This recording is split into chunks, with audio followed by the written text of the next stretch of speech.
I just wanna rollie with a dapper ranch. I already got some designer to hold on my pants. I just want some ice on my wrist so I look better when I dance. Have you looking at it? Put you in a trance. What is up, guys? Slump here on Sports Fan Entertainment, bringing you guys a video on Blake Griffin and what are the chances he heads to your team this offseason. Now, I am a Clippers fan, and after Game 1 went in the Jazz-Clippers series, I just don't understand how he'll end up returning unless we somehow go on a miraculous run and end up going to the finals. And as we know, we have the Warriors up next even if we get past the Jazz. So I'm going to hold off that and bet that he's ultimately going to leave elsewhere. Now, obviously I'm talking about what are the Clippers' chances of retaining him right now. Blake Griffin was a key, he was a key piece in bringing back DeAndre Jordan, so we might see DeAndre Jordan to maybe do the same thing to him. But at the end of the day, Blake Griffin either wants to win or be the face of a franchise. And now we know the Clippers clearly don't have that to offer him because Chris Paul is the devoted child of the Los Angeles Clippers, and he already announced that he's going to end up returning. So Blake Griffin is stuck at a crosshairs on what to do. A ton of teams are obviously going to be gunning for him. And right now, I say the Clippers have about a 10% chance at bringing him back. That is a pretty low percentage for him being on this team for 7 years, essentially.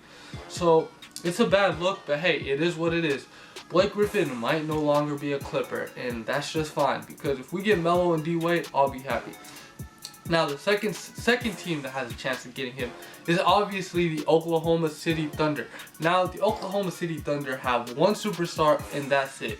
Blake Griffin he's borderline superstar. Many people see him as one, many people do not. However, nobody on the Thunder roster is as great as Blake Griffin. Russell Westbrook is the only better player on that entire roster. So bringing in Blake would be huge.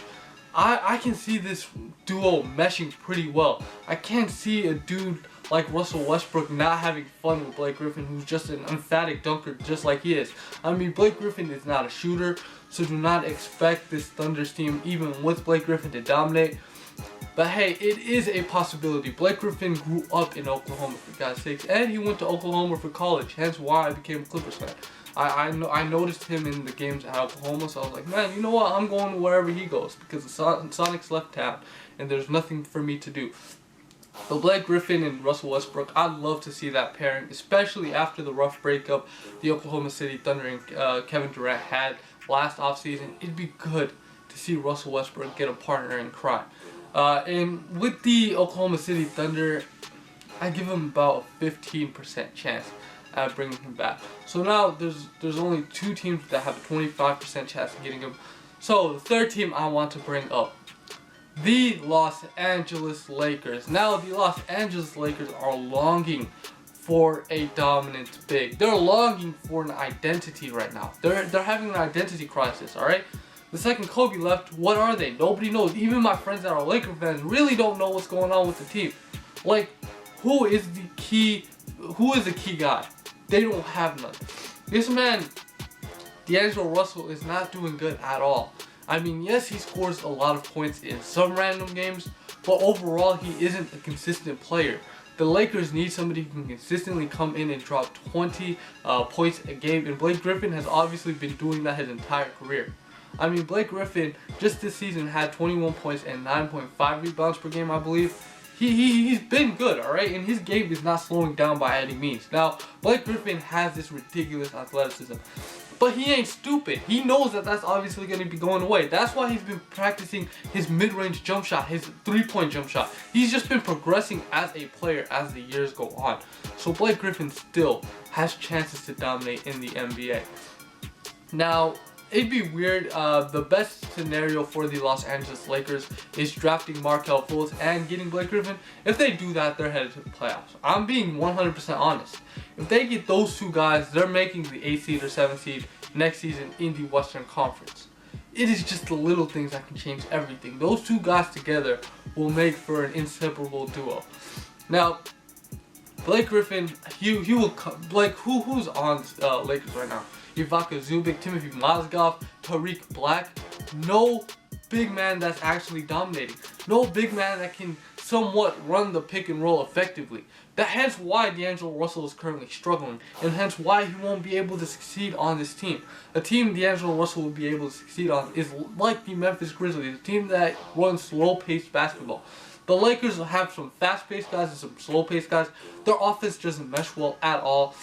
So bringing in Blake Griffin might help solve the identity crisis. And for the Lakers, I have them getting a 30% chance at bringing in Blake Griffin. Blake Griffin might want to stay in LA, and this is probably the best shot he has at becoming a face of a franchise right now.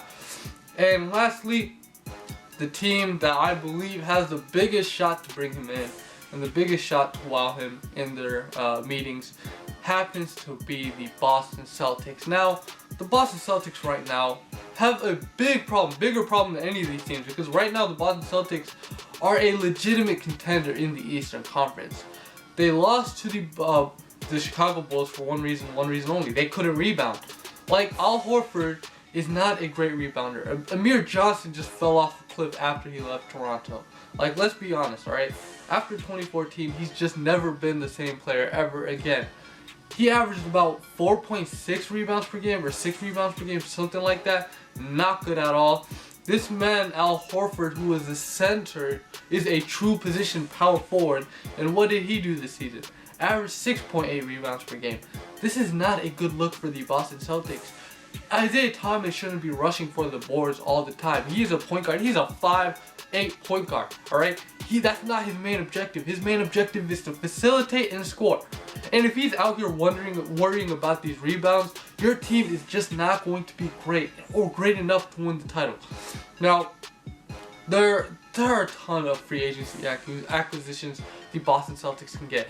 You have Gordon Hayward here who can solve the small forward problem because Jaylen Brown is not stepping up to the plate. Jay Crowder is not a legit power forward, yet they have him running the floor sometimes. Their roster is extremely small. The Boston Celtics have to invest in some size, and either that being trading your 2018 first round pick for Andre Drummond, who can solve the rebounding problems and you can move Al Horford to the 4 spot, or just getting Blake Griffin and Gordon Hayward this season. You guys have the money. You guys have the most cap space outside of the Lakers right now, out of the teams I've mentioned so far. So you guys have a good shot at bringing Blake Griffin and Gordon Hayward in. Blake Griffin wants to play on a winning team. He wants to make it to the finals. And right now the Clippers are just not offering him that. He's not the piece they need to make it to the finals. Boston Celtics, they should be calling my boy up right now as we speak, alright?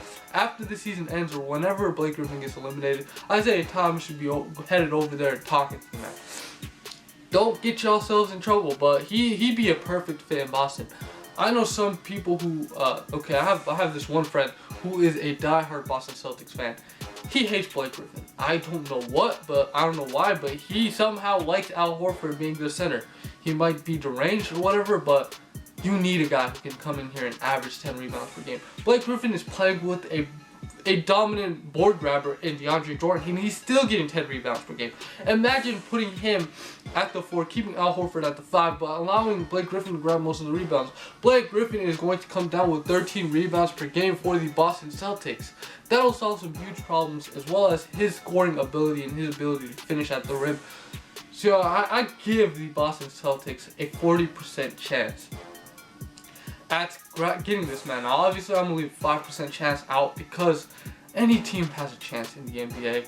And why not give 5% to the team that might ultimately end up getting him and surprising all of us? So yeah, guys, that has been my thoughts on where Blake Griffin will end up on in this free agency period this year. It'll be surprising to see him on a new team wearing a new jersey. But hey, he has to do what's best for him. He has to do what's necessary for him to get the love and support from the fans, essentially. So yeah, that's been it. You guys have been watching SlumpTV on Sports Fan Entertainment. If you haven't liked the video already, make sure to leave a like down below. And comment where do you see Blake Griffin going. So yeah, guys, that's been it. Peace out.